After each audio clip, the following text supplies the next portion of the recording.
Welcome everyone to the Mastermind Book Club. Tonight we review the first part of The Magic of Thinking Big, an amazing book. But tonight's special because tonight we're going to have a few of our members discuss what they thought was impactful to them in this first part of this review. So I'd like to open up to our Mastermind Book Club members that are on this Zoom call. What have you learned from this amazing book? Does anyone want to comment?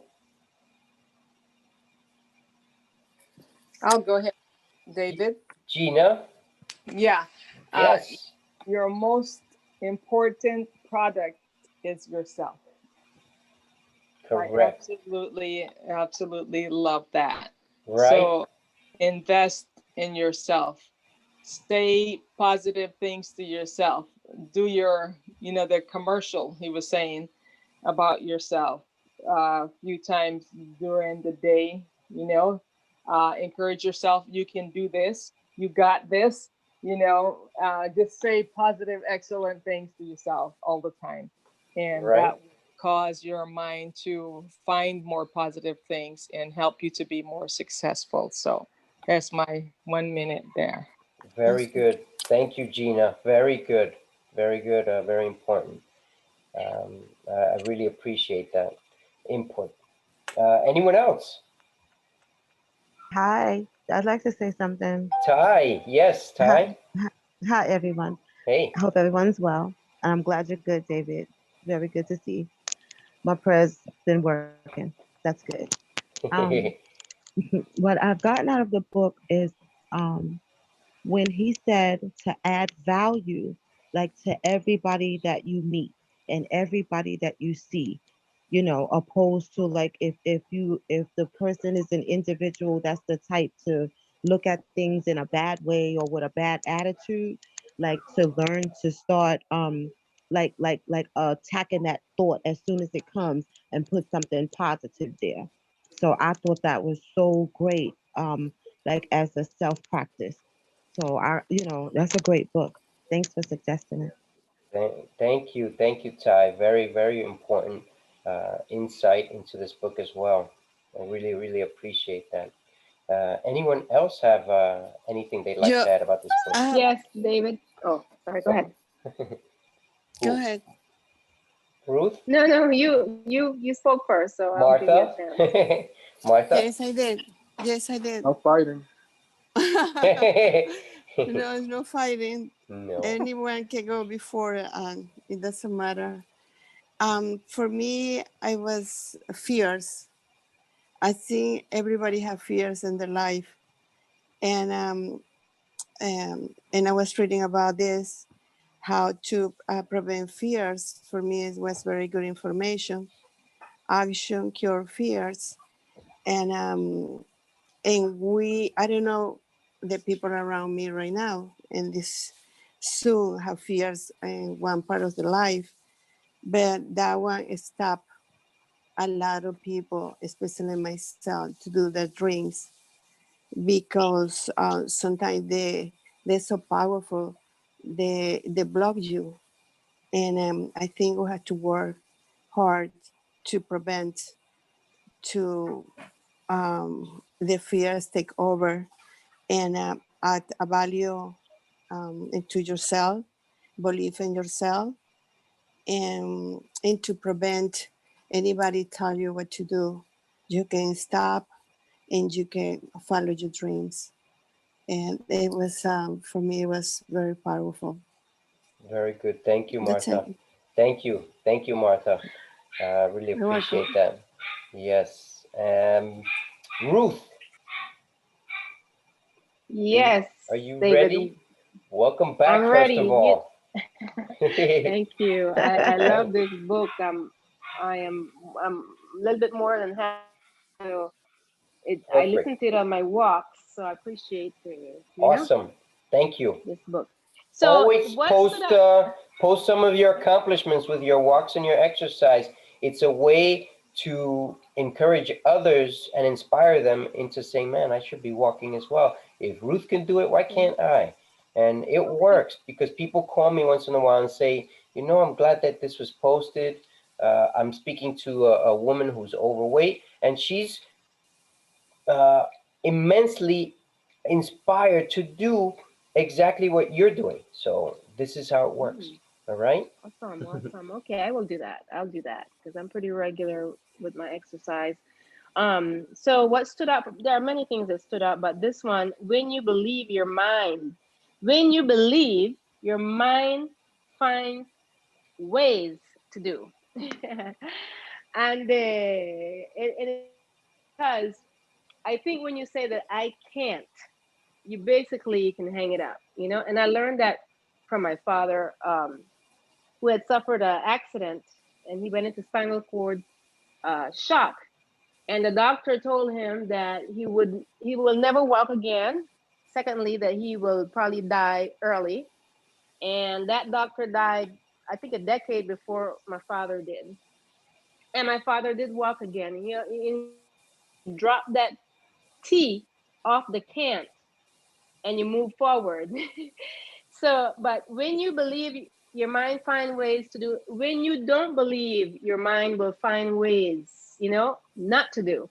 And I have experienced that quite a bit in my life too. You know, when I say I can't do it, it basically um, pretty much is a self-fulfilling prophet. So, and the mind is very creative when you tell it that you know, I can do ways to, you know, troubleshoot or solve whatever problem that you have.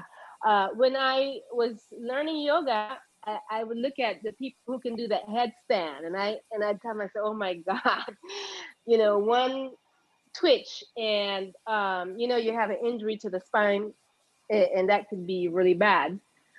And I had to conquer my fear. I had to see myself, and I could not attempt it until I saw myself standing on my head, doing the headstand. And once I moved, you know, past that, you know, muscles and everything came into the right movement for me to get that, you know, to put that, to be able to perform, you know, to do that as a yoga asana. So that one stood out to me. I'm sorry for taking more than a minute. No, no, you're fine. You're fine. Very good. Very good. I appreciate that, Gina. Uh, Ruth, sorry. Uh, Ruth, the the what you're saying is goes hand in hand with the book. So we really appreciate your input and your insight into this.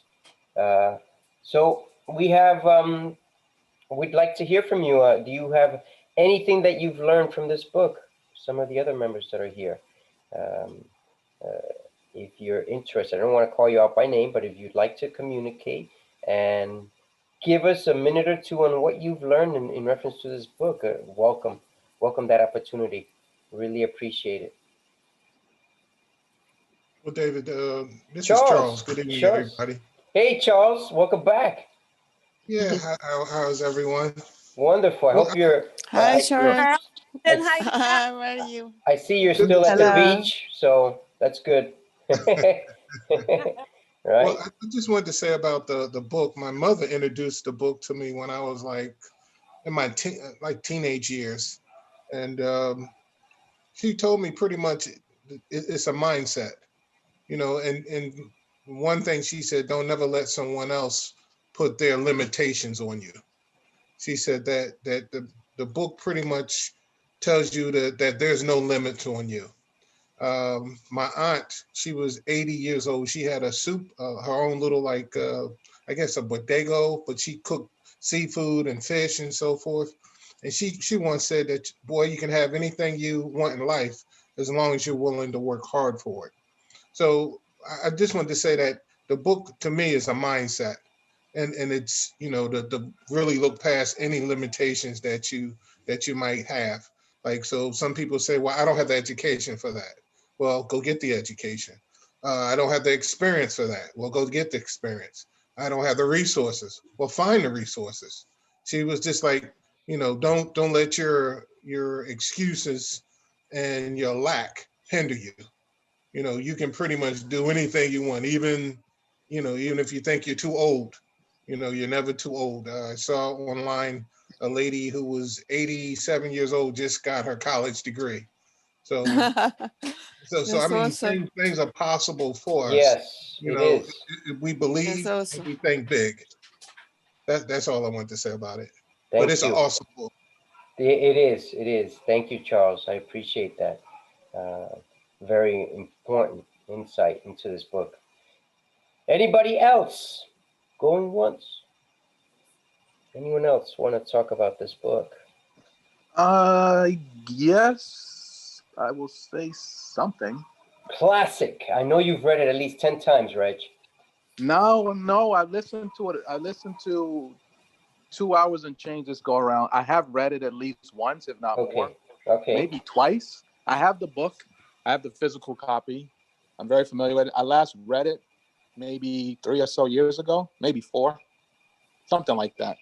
The book is a powerful book. I mean, as you know, as just said, this whole mindset thing, because ultimately you are what you think about. You are what what where your mind goes, whatever that sort of thing. So, when you think about a book like this and the concepts and what is telling you, this idea of thinking big. I mean, you can think however way you want to think, but ultimately, it's like if you're going to think a certain way and knowing that those thoughts are going to lead you to a certain place, and then you get to choose that.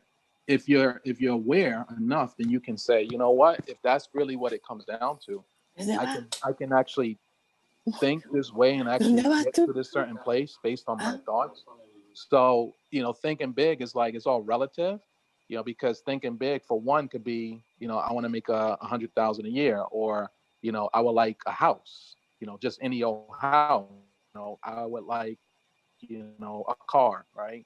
But then there's no limit to that. So for one, you can't, you don't need to invalidate what one person may want and say you're not thinking big enough. But thinking big is all relative. But what it really says is that whatever it is that you think about, ultimately, as I said, you can become.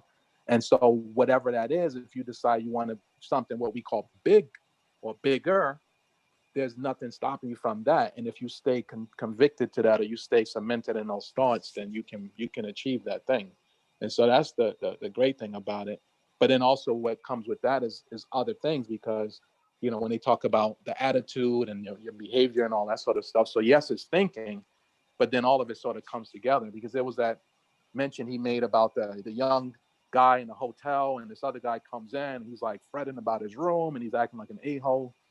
And a young man that was the at the counter helped the guy, and then basically he gets to David Schwartz, or I think it's David Schwartz, and he helps him, and he's like, "Wow, you like really, he expected this young man at the counter who was helping the guy who was being a butthead. He thought he would like be frazzled by him, or like be kind of bent out of shape because this guy was so nasty, but the young man was still so good, and just like." Like able to help him with a nice smile on his face, and he like, welcome David Schwartz into the hotel. So like, yes, it's like about your thoughts, but then it's also the other stuff, because it's attitude. If you maintain like good attitude and good disposition and put out good energy, then it's also going to sort of add to that. So it's the magic of thinking big, but within thinking big is also thinking big thoughts, thinking big actions, having a big attitude, having a big mindset, having a big heart, all this sort of thinking big is like all inclusive of that. So I think it's good to kind of put it all together, because, you can think big, but then you can have your other stuff be kind of small, and then it sort of detracts from that. So if you can put it all together, it sort of energizes you to the point where you can come out way ahead, and you can get all those things you wish for. And then there's nothing detracting from that, because you're not doing anything to stop yourself from that. Thank you. Thank you, Reg. Really appreciate that. Um, Reg said a lot there. Very important. You each said something very important. And I just wanted to add two, maybe three very quick things that I've learned from this book. And they overlap in reference to what you say. Why? Well, number one, the importance of believing, right? Those who believe that they can move mountains do. But most people don't think they can move mountains. But here's the big question. Are you thinking about success, or are you thinking about failure? Remind yourself regularly that you are better than you think you are. Most of us think that we cannot accomplish a lot of things, but we can, one thing at a time. All right? We can. Believe big. Believe big. Don't believe small. You know, Reggie just said that. You know, so there's some of us who think $100,000 is big. That's not big. According to our times, that's not much. All right? What's the next big thing that's spoken about? The thing that I ask people in our Mastermind book club chat group. You know, have you been vaccinated against excusitis? No one responded. Have you been vaccinated against excusitis? Everyone has an excuse. I've had an excuse. What was my excuse? I had COVID. I was in the hospital. That threw me out from my investing. It threw me out from my program that I'm getting ready to teach people. It threw me off from everything, from all my plans. But I'm getting back on slowly but surely. And I'm not complaining about it, but I am noticing how obstacles present themselves. So I had to, you know, re-inject myself, vaccinate myself again against excusitis. All right? We all go through it. Be aware of it. It can happen to us through our health, through our intelligence, through our age, and through luck. Is there a perfect age to begin? No, there isn't. Is there a bad age to begin? No, there isn't. It happens when you are ready to do it. Yes, 20 years ago would have been nice for all of us. Yes, it would have. Or earlier. However, this is the precise moment in time that we are meant to move on from where we're going into better things in our lives. And the last thing is, just look at the title of this book. All right? Look at the title, The Magic of Thinking Big. When was the last time that you sat down to either write down the things that you want to do, right? That's one. Two, think about the things that you want to do. Three, be grateful for 5 to 10 things that have happened to you every day. Right? I threw that last one in there because sometimes we forget about being grateful. And lastly, it's not just about our brain. It's about the size of our heart. And it's not always about giving to others. You have to give to yourself as well. If you don't learn to give to yourself, then how are you going to learn to give to others? All right? Fill your cup, right? You've heard about that. Fill your cup before you fill somebody else's. So this is it for the review. We could go on and on with this book. Everyone had a completely important insight into this book. We all overlap. But I want to tell you is inoculate yourself against excusitis, all right? I know that I was ill. I know that you might lose a job. I know that, you know, eventually something's going to happen. Someone's going to pass away. Someone's going to get ill. You know, maybe luck is not in your favor. Maybe you're getting older. Maybe your health is not going the right way. But you have people to talk to, right, in this group or somewhere else. You know, I was reached yesterday by a distant cousin of mine saying, oh, my other cousin has a child with, what is it, with one of these ailments that I'd like to look it up here if you give me a second, because they sent it to me. And it's very important that you're aware of this because most people don't know. Is it lupus? Let's see. Give me 1 second here and I'll tell you right now. He sent me a picture and it's shocking. Here we go. Assistance. So they have a GoFundMe account for this 12-year-old saying that he has, what illness is it? Sorry, leukemia. Leukemia. How many people know that leukemia is a type of cancer in the bloodstream? Very few people. What did I tell him immediately without researching? I'm not a doctor, but I know others who have fought it. Stop the rice. No more rice for that kid. All right? No more sugary stuff for that kid. All right? And then I provided 3 specific doctors that can help reverse this or improve the situation of the child. All right? Do you think they've reached out to me? No, they have not reached out. So They're looking to raise money, but they're not looking for a solution, a viable solution. Maybe they're scared. Maybe they don't know who to trust. But this is the magic of thinking big, is thinking that all is possible. My daughter's going to walk very soon. She's not walking yet, but she's going to walk very soon. And you're going to be the first to know about that. All right. I believe that I'm going to move a mountain with my daughter. She's going to talk. She's already starting to talk two-syllable words. All right. I don't see it any other way. I see her as a person who's walking, talking, and free of medication and convulsions. All right. That's it for this part of thinking, the magic of thinking big. Please think big. Don't just think small if you're going to go into investing. All right. If you're going to go into a business, if you're going to get married, if you're going to have kids, think the positive. Don't think the worst that can happen. All right. If things go bad, it's because something better is going to come about that. All right. It's happened to me. I'm certain it's happened to you, but you haven't had the chance to think about it. Sit down, think about it. Meditate is the other word for thinking.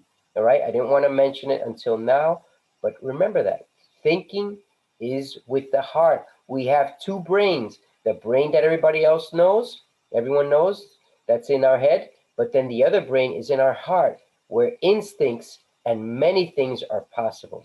Have a good evening. The Master Book signing off until next week, when we'll review part 2 of this audio book from 4 hours and 30 minutes all the way to the end of the audiobook. Everyone, have a great evening and thank you.